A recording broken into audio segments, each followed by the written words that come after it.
บายดีน้องซื้อนางคำรามวันนี้สิมาแก้บทฝึกหัดวิชาแสงเลยค่ะขอที่หาคำถามที่เพิ่นให้มาแม่น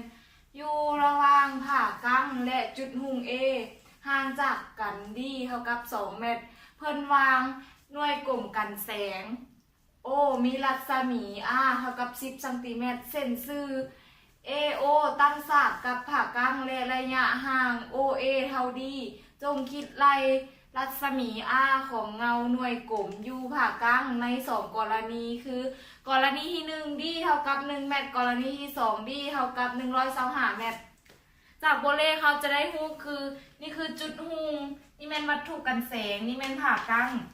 แสงจากจุดหุงกระทบใส่วัตถุนี้เฮ็ดให้เกิดเป็นเงาอยู่จุดนี้ก็คือ B ขีด O ขีดและเพื่อให้เฮาซอกหารัศมีก็คือจากโบเลขสิ่งที่เฮาฮู้มีดีเท่ากับ AO ขีดเท่ากับ2 เมตรเท่ากับ BO เท่ากับ10 เซนติเมตรซอก B ขีด O ขีดใน2 กรณีคือกรณีที่1 D1 เท่ากับ AO เท่ากับ1 เมตร D2 เท่ากับ AO เท่ากับ125 เมตรมาเปลี่ยนเป็นเมตรจะได้ 1.25 เมตรเพื่อให้โบเลขเขาคิดรายง่ายเขาจะแยกรูป 3J ออกมาก็คือรูป 3J A BO B ขีด O ขีดออกจากรูปตัวนี้แล้วเขามานำไส้หลักเก็บตะแลดจะได้สูตรคือ AO ส่วนให้ AO ขีดเท่ากับ BO ส่วน BO ขีดถอนเอา BO จะได้ AO ขีดคูณ BO ส่วน AO